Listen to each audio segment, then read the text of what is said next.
Well, welcome back, everyone. Well, as you know, the budget was recently passed in Albany, and a key component in the state budget every single year, of course, has to deal with schools and school districts. We decided to bring in the superintendent from Glens Falls City School District, Paul Jenkins, who's a neighbor, by the way, to come in and just discuss some of the issues facing the Glens Falls City School District and some of the issues in general that educators are facing. So first, welcome, Paul. Thank you. Nice to see you. The budget passed, and pretty long ago, 2009-ish, when we were sort of in the height of the recession, the gap elimination adjustment was passed, and that stripped a lot of the districts of very necessary funding. Now, recently, a lot of that has been restored, and as we reported yesterday, the Glens Falls City School District got a nice chunk of that back again. Just for our viewers, just explain a little bit about this gap elimination adjustment, how it affected the schools, and what is it like to get some of that funding back? When that came into play, that was a huge chunk out of our state aid that was eliminated from us. And state aid and local taxes are really our two driving forces in revenues. Sure. So we were anywhere between $2 million and $3 million a year that we were losing in that gap elimination adjustment. Last year we made a large number of cuts to our budget just to try and make ends meet. And each year we would see some of that GEA restored, but not very much.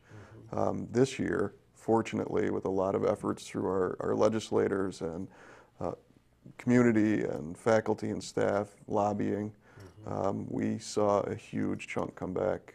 We received $1.3 million. Right. Yeah, that was the number that we reported yesterday, on something almost like a $2 million gap that you were trying to close, right?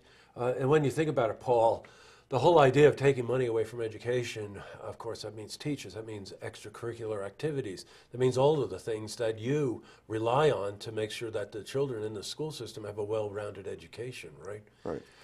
And so you're getting some of that funding back again. How will you apply that?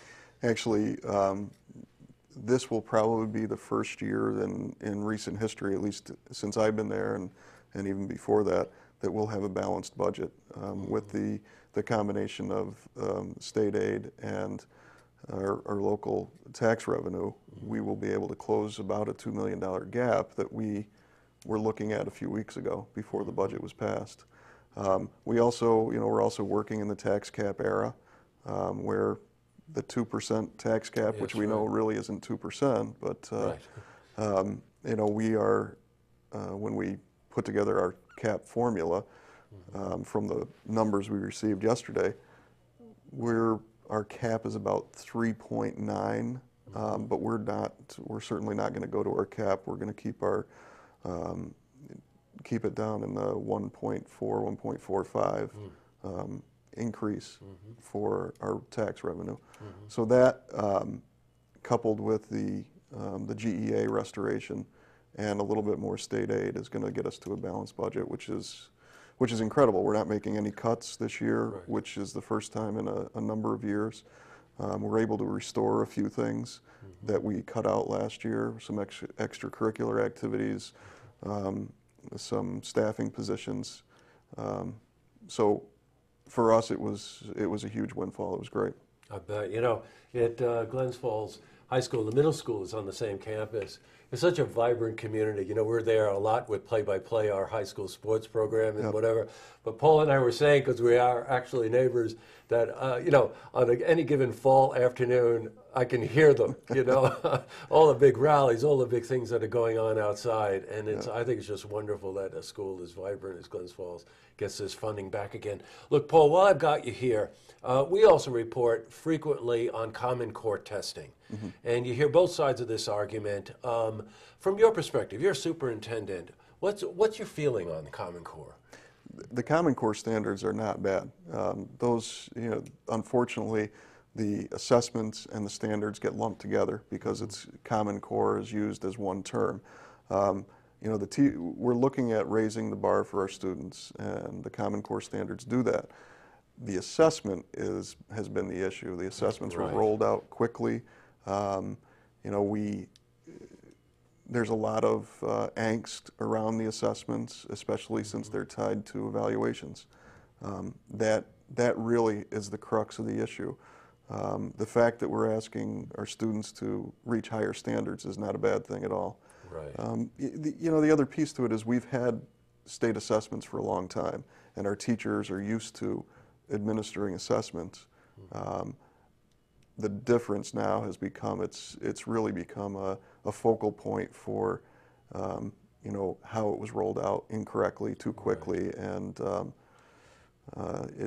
tying it to evaluations becomes another whole emotional issue. Sure, because it doesn't seem to be a common baseline on what the evaluations are anyway. So, you know, it's confusing. One last issue, the capital project. Yes. That's something we reported on over the last couple of years, right? When, 2011? Yes, it was about 3 years ago we approved the project, and we're coming to a close on it this summer, which is great. We've had some building renovations, removal of some asbestos, some roof replacement. The biggest piece of it is the technology infrastructure for the district. Yes, right. Prior to this, we were well behind, I think, where we needed to be, and where some of our neighbor schools were. We'll be fully wireless in every building throughout the district. And another piece to, once we have all that there, we knew we were going to have to do something. Obviously, moving forward with technology, we can't just have all the wiring and not do anything. That's so right. In September, we'll be, every student in grades 7 through 12 will get a Chromebook that they'll have in school and they'll take home with them. That gives them a chance to go home and teach their parents a thing or two about technology. Oh, I think that's wonderful. That's a great leg up for any of those students, 7 through 12. That's exactly the age group that you would hope that they would have that exposure. Yeah. Right. And we'll have some, we'll have more of that in the classrooms in the elementary as well, but students K-6 won't take them home. The other piece to that is just the changes in the instruction in the classroom, and all of our teachers have gone through training this year. We've had some great professional development, and all of our teachers went through 3 courses to get their own Chromebook. So they're ahead of the students, which is always one of those things that I think as educators we want to make sure that the kids aren't ahead of us, but. That's right. But there's some great things happening in the classrooms right now, and I really applaud our teachers and our administrators and technology staff for getting us to this point.